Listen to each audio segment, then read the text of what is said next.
Hello friends, BPSC TRE 3.0 से latest important update आई है। सबसे पहले तो मैं आपको ये क्लियर कर दूं फ्रेंड्स कि इस बार आपका कंपटीशन काफ़ी कम है। जी हाँ, इसके पीछे का रीज़न अभी मैं आपको बताऊंगी। टीआरई 1 और टीआरई 2 में काफ़ी ज़्यादा कंपटीशन था, बट इस बार आप लोगों के पास अच्छी अपॉर्चुनिटी है जहाँ पर कंपटीशन कम देखने को मिला है। साथ ही साथ रिक्तियों का जो विषयवार रोस्टर है वो तो जारी हो ही चुका है, आप लोगों ने देखा। और देखिए अभी तक टोटल कितने फॉर्म भरे गए हैं मैं अभी आपको बताऊंगी। लगभग 1.5 लाख के आसपास फॉर्म भरे गए हैं, जिसमें 1.5 लाख के करीब तो स्टूडेंट्स ने फॉर्म अपना पूरा फिल कर दिया है। बट वैसे अगर हम देखें रजिस्ट्रेशन कितनों ने किया है, तो रजिस्ट्रेशन 2 लाख के आसपास स्टूडेंट्स ने करा है। ठीक है, और साथ ही साथ एज रिलैक्सेशन की हम बात करेंगे। अपियरिंग कैंडिडेट्स का क्या होगा, क्या वो एलिजिबल हो पाएंगे या फिर नहीं, क्योंकि मीटिंग के बाद काफ़ी सारी चीज़ें आपकी निकल करके सामने आने वाली हैं। जैसे 5 अटैम्प्ट्स, जी हाँ ये कंफर्म है, आपको 5 अटैम्प्ट्स मिलेंगे। हाँ, थोड़ा टाइम लग रहा है आयोग को, बिकॉज वहाँ पर सिग्नेचर करने अभी बाकी बचे हैं। और एग्जामिनेशन डेट को लेकर हम बात करेंगे कि एग्जामिनेशन डेट आपकी बढ़ेगी या फिर नहीं बढ़ेगी, और आपको किस तरीके से अपनी प्रिपरेशन करनी चाहिए। तो चलिए सारी चीज़ों पर हम डिटेल में डिस्कस कर लेते हैं। तो फ्रेंड्स, सबसे पहले आप लोग ये वाली इन्फॉर्मेशन देख लीजिए, जिससे आपको ये क्लियर हो जाएगा कि इस बार जो कंपटीशन है वो टीआरई 1 और टीआरई 2 के कंपैरिजन में काफ़ी ज़्यादा कम है। और अगर कंपटीशन कम होता है तो ये बहुत अच्छी गुड न्यूज़ होगी आप सभी के लिए। देखिए मैं ऐसा क्यों बोल रही हूँ, यहाँ पर आप देख पा रहे होंगे। सबसे पहले मैं आपको रीज़न बताती हूँ कंपटीशन कम होने का। कंपटीशन कम होने का सबसे पहला रीज़न ये है कि एस्टेट अपियरिंग कैंडिडेट को इन्होंने एलिजिबल नहीं करा है। वो एस्टेट कैंडिडेट्स जिनका मार्च में एग्ज़ाम होना है एस्टेट का, और आप जानते हैं एस्टेट के बिना 9, 10th और 11, 12th में अप्लाई कोई भी नहीं कर सकता। और जब से टीआरई 2 का एग्ज़ाम हुआ है तब से अभी तक एस्टेट का एग्ज़ाम हुआ ही नहीं है।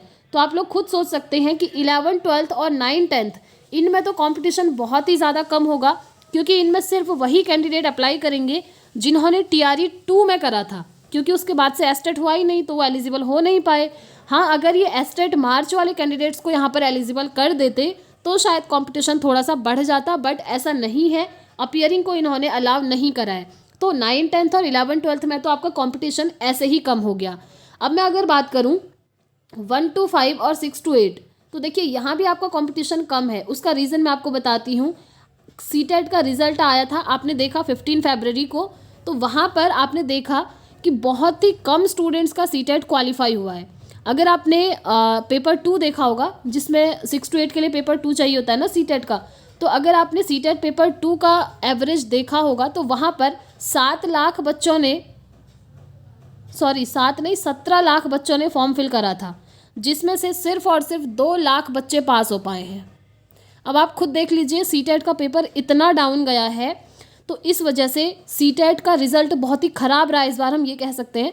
अगर आप पूरा हिस्ट्री देखिए ना, आज से पहले का सीटेट तो इतना बेकार किसी में नहीं गया हुआ है। ठीक है, बट यहाँ पर गया है इस बार सीटेट का इतना बेकार। तो ये भी रीज़न है कि 1 to 5 और 6 to 8 में भी इस बार कंपटीशन कम होगा, क्योंकि सीटेट पास हुए कैंडिडेट इस बार कम है। ठीक है, तो इस तरीके से एक तो कंपटीशन आपका ऐसे कम होगा।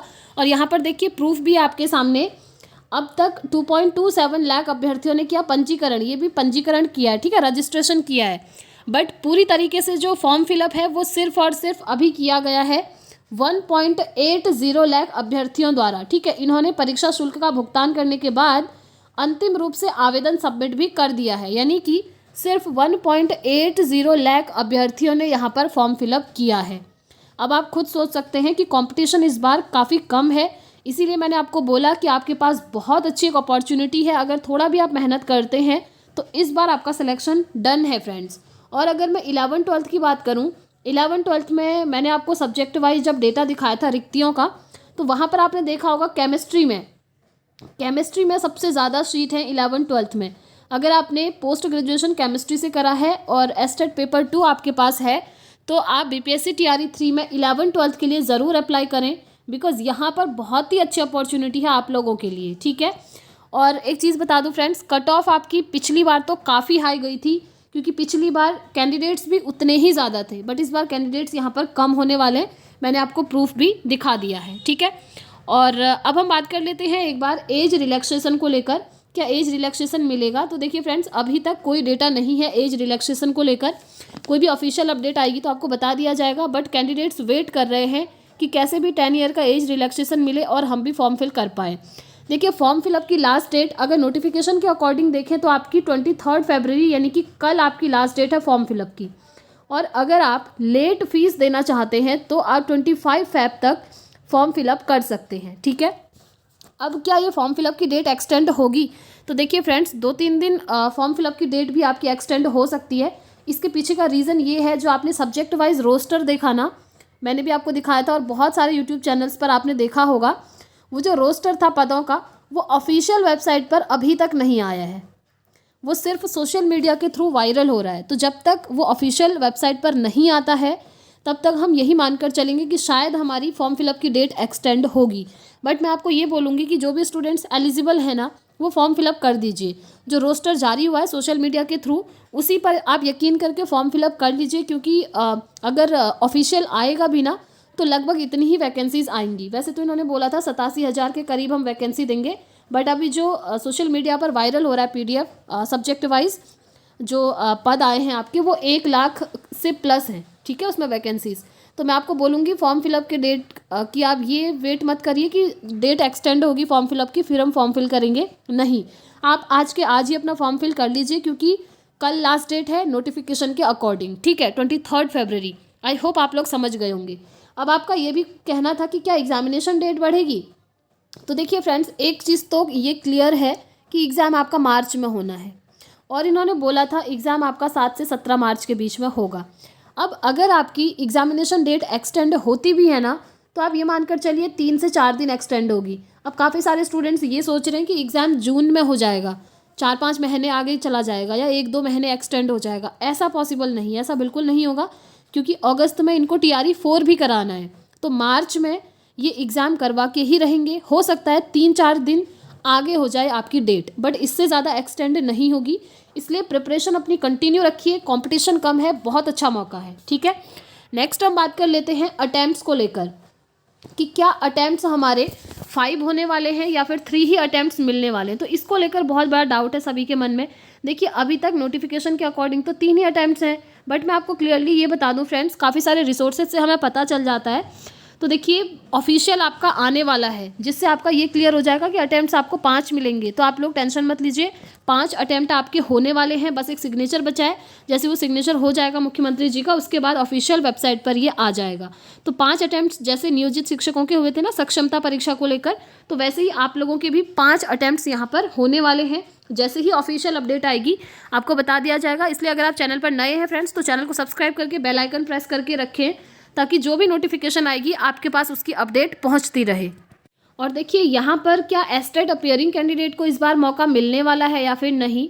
तो देखिए फ्रेंड्स इन्होंने अपीयरिंग के लिए सीधे सीधे मना करा है, इसीलिए तो मैंने आपको बोला कि एस्टेट अपीयरिंग कैंडिडेट जिनका एग्ज़ाम मार्च में है उनको ये एलिजिबल नहीं कर रहे हैं, इसीलिए कॉम्पिटिशन काफ़ी कम है इस बार।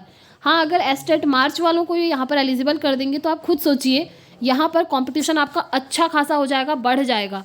और देखिए TRE 4 जब आपका अगस्त में होगा ना तो वहाँ पर अच्छा खासा कंपटीशन होगा, बट इस बार कंपटीशन कम है। इसीलिए मैंने आपको बोला कि अपनी प्रिपरेशन करते रहिए। इस बार बहुत अच्छी अपॉर्चुनिटी है आप सभी के लिए, चाहे हम 1 to 5 की बात करें, चाहे 6 to 8 की बात करें, चाहे 9-10 की बात करें या फिर 11-12 की बात करें, ठीक है। सभी जगह इसमें इस बार कॉम्पिटिशन कम है।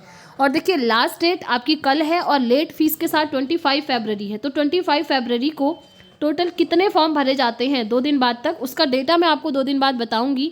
उससे भी आपको ये क्लियर होगा कि हाँ इस बार कंपटीशन कम है, क्योंकि आप खुद सोचिए अगर फॉर्म ही कम भरे गए हैं तो कंपटीशन भी तो कम होगा। और मैंने देखा है पिछली बार भी जितने कैंडिडेट्स ने फॉर्म फिल किया था वो सभी एग्ज़ाम देने नहीं आते हैं, क्योंकि ऑल ओवर इंडिया के कैंडिडेट यहाँ पर एलिजिबल हैं। तो जो अदर स्टेट के कैंडिडेट हैं उनको बिहार में स्टे करना पड़ता है, ठीक है। कितने दिन एग्ज़ाम होगा वो भी डिपेंड करता है। तो काफ़ी सारे कैंडिडेट ऐसे होते हैं जो बिहार में स्टे करने की वजह से एग्ज़ाम नहीं दे पाते हैं फॉर्म फिल करने के बाद भी। तो इसीलिए इस बार काफ़ी अच्छी खासी अपॉर्चुनिटी है, आप लोग अपनी प्रिपरेशन करते रहिए, इस बार आपका सिलेक्शन हो जाएगा, ठीक है। और इससे अदर भी आपकी कोई क्वेरी है फ्रेंड्स तो आप मुझसे कमेंट बॉक्स में पूछ लीजिएगा, मैं पूरी कोशिश करूँगी आप सभी को रिस्पॉन्स करने की। और मैंने आपको पहले भी बोला है अगर आप प्रिपरेशन कर रहे हैं तो सिर्फ और सिर्फ NCERT और SCERT को फॉलो कीजिए, इससे अदर आपको कुछ भी नहीं पढ़ना है। अगर आप TRE 1 TRE 2 का पेपर उठाकर देखेंगे ना तो आपको खुद यकीन होगा कि यस NCERT और SCERT से ही क्वेश्चन बनते हैं। तो आप लोग ये करिए और साथ में TRE 1 TRE 2 दोनों के previous year question paper solve करिए। इस बार आपका सिलेक्शन हो जाएगा। ठीक है, तो आई होप मैंने आपको सारी इन्फॉर्मेशन दे दी है। अब हम नेक्स्ट वीडियो में मिलेंगे नेक्स्ट इन्फॉर्मेशन के साथ। तब तक के लिए थैंक्स फॉर वॉचिंग।